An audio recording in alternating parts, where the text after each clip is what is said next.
Hey guys, welcome to Hip Hughes History as we hit you up with the election of 1888. That's right, Grover Cleveland, the incumbent Democratic president. He wants to be a two-termer.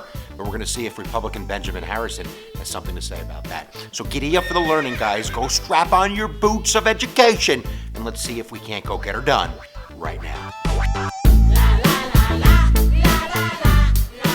So let's start with the Democrats because the big man, he's the one in office. That's right, former mayor of Buffalo, New York, Grover Cleveland. Now, Grover Cleveland is a bourbon Democrat. He's kind of a conservative Democrat. And you have to remember that he's the first Democrat in the White House in a very, very long time. And in fact, he's going to be the first sitting Democratic president since 1840, Martin Van Buren, to be nominated for a second term by his party. And it is going to be unanimous. He's a very popular president, especially amongst Democrats. The economy is doing pretty good. His only hiccup in the plan is that his vice president's kind of dead. He's buried under the ground. That would be Thomas Hendricks, who passed away in the first term. And we didn't replace the vice president back then. We didn't have that new amendment. So what we're going to be able to do is nominate a new vice president at the convention. And that's going to be Senator Alan Thurman from the great state of Ohio. It's kind of a swing state. One caveat is the dude's going to be 75 years old. And that's going to be a problem as we see that Grover Cleveland is really going to rely on his vice president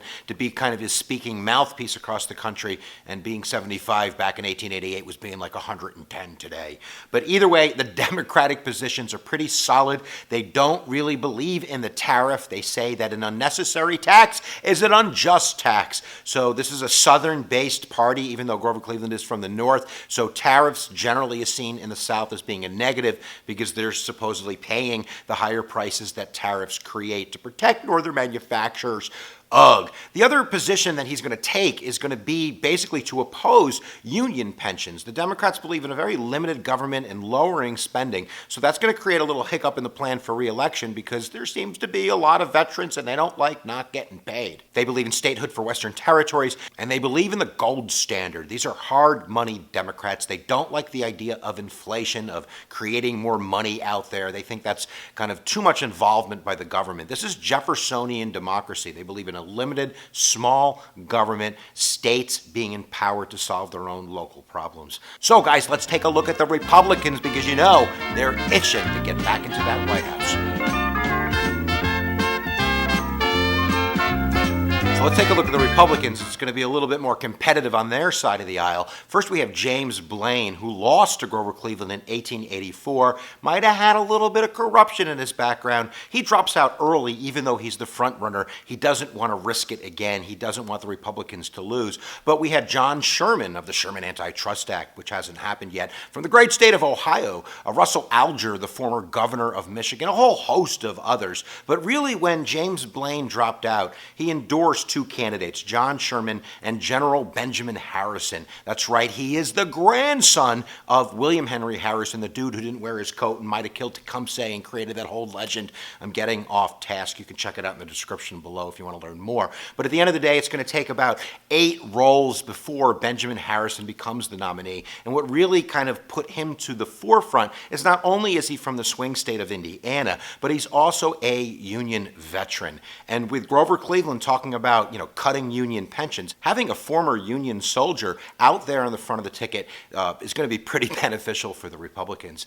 He's also very eloquent in terms of how he speaks, so he's going to be the man for the Republicans. We're not going to create a separate section for the third parties because they're not going to do very well in this election, but there's a whole bunch of them that are brewing under the surface that eventually will create the populists and really change the landscape of American politics. But we did have the Greenbacks and the Union Labor Party. There was an Industrial Reform Party. There was a Prohibition Party, an American Party, and even the Equal Rights Party. And they're going to nominate for the second time, she ran in 1884, Belva Lockwood. So Hillary Clinton, you're not the first, just the first of a major political party. All right, guys, why don't we take a look at the campaign issues, and then I want to take that map out so bad that my head hurts.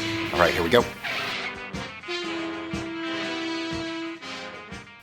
All right, we're off to the races, but not really off to the races. You have to remember, guys, in the 19th century, the political candidates for office didn't really campaign. They would have their surrogates do it. And this might have been Grover Cleveland's biggest mistake because he's pretty popular. He even forbade his cabinet for campaigning for him. So really, the only person on the road for him is 75-year-old Alan Thurman.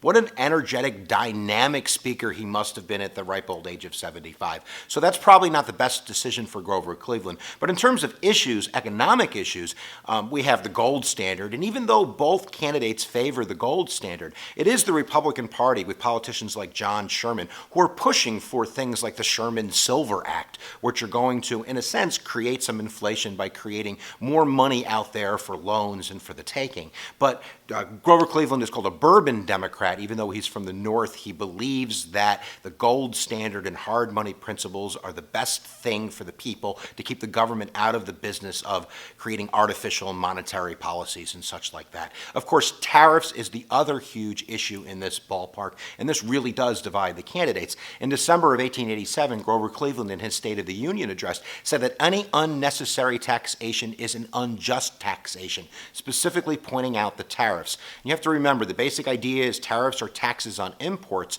so this hurts northern manufacturers in the eyes of the Republican Party, manufacturers that create jobs for Americans and that are putting out products that are more affordable. So in a sense, when you are a free trader and you're allowing these cheap products to flood the market, people aren't going to buy American, and that's going to mean that Americans are going to lose their jobs. Of course, Southerners believe this is caca, that we should be able to buy whatever we want on a free market and not be hit in the purse. And at the end of the day, this is going to create better products and better prices. But the one caveat is that there are Democrats in the North, and they're mainly immigrants based in large cities like New York City. So when Grover Cleveland becomes a free trader, he's aligning himself with the biggest nation in the world that also believes in free trade, which is the UK, which is Great Britain. And of course, Irish Americans, not too big fans of Great Britain, England, I don't like them too much. So that's probably going to cost him some immigrant votes in these major urban centers. And New York is one of the biggest swing states, and that's where the big man Grover Cleveland is from. So when he loses New York, he loses the election. Now, we also have this issue of Civil War pensions. Grover Cleveland opposes large amounts of spending. He wants to cut back on union pensions. He believes in a limited government. If anything, the states should deal with their local issues. So, of course, this is going to put him in a negative view for many union, veterans, and many of them are Northerners who live in big cities as well, that he needs their votes and he's not going to get them. Of course, Benjamin Harrison not only believes in pensions, he's going to get one because he is General Benjamin Harrison. So that's going to be a huge issue in terms of dividing the vote as well. Now, we also have some corruption to talk about. So I know you don't believe it. Corruption in the 19th century, it's unbelievable. But not only do we have Tammany Hall, in last election, Tammany Hall supported Grover Cleveland, even though Grover Cleveland went after Tammany Hall. Grover Cleveland is a Democrat that believes in getting rid of corruption. And this is aligning him with what were called Republican mugwumps, people that are against corruption that voted for Grover Cleveland. But Tammany Hall is now actively supporting Benjamin Harrison. So again, that's going to give him a big problem in big cities where these political machines have political power. But the real scandal is going to be the blocks of 5. Now, I know you're not going to believe me, but politicians literally bought people's votes back then.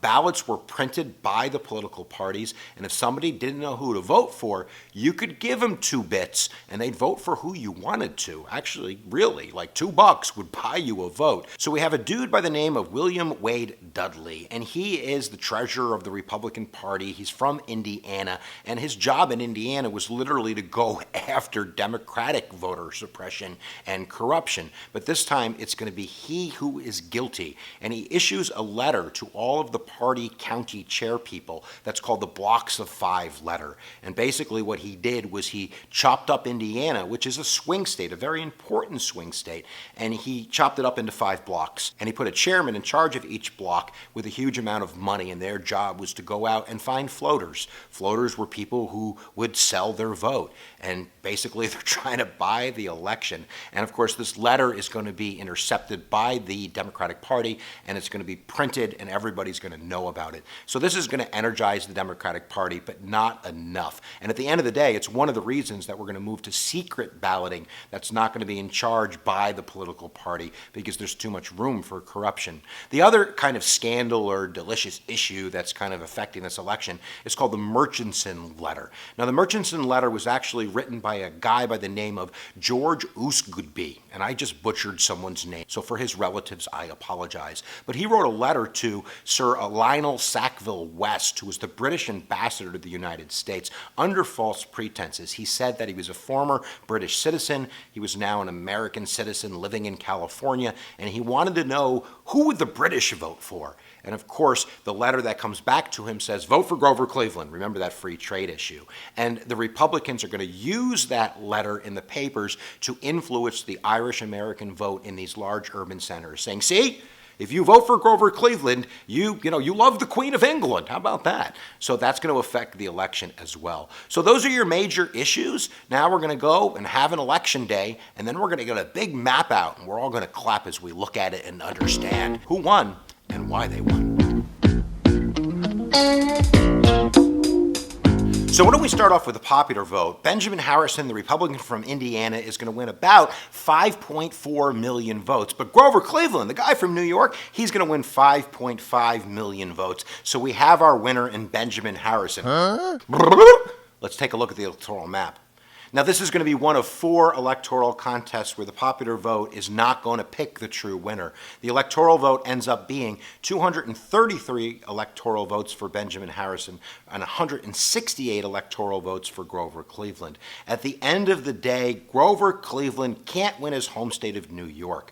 It's probably Tammany Hall and some of these Irish Americans that are voting for the Republicans because of his free trade policies and alignment with Great Britain. If Grover Cleveland wins New York, he's a two-termer, winning 204 electoral votes. You needed 201 electoral votes back then. But he loses New York. He loses Indiana, another swing state. And really, we're looking at a map that's not going to change that dramatically, really until we get until the 1930s with FDR and major de-alignment and realignment of the Republican Party. But right now, we have our winner. Benjamin Harrison is going to be the man. Now, Grover Cleveland, you think he'd be done. You know, once you lose the presidency, you're out of here. But he's not going to be done. He's going to be back in 1892 to become the first president to win 2 non-consecutive terms in office. And he's going to become the only president to have 2 terms that are non-consecutive as he wins in 1892. So there you go, guys. This election is done. In fact, this election playlist is done now that we've done every election from the very beginning to the very end. So go check out the playlist down below, pick your favorite election,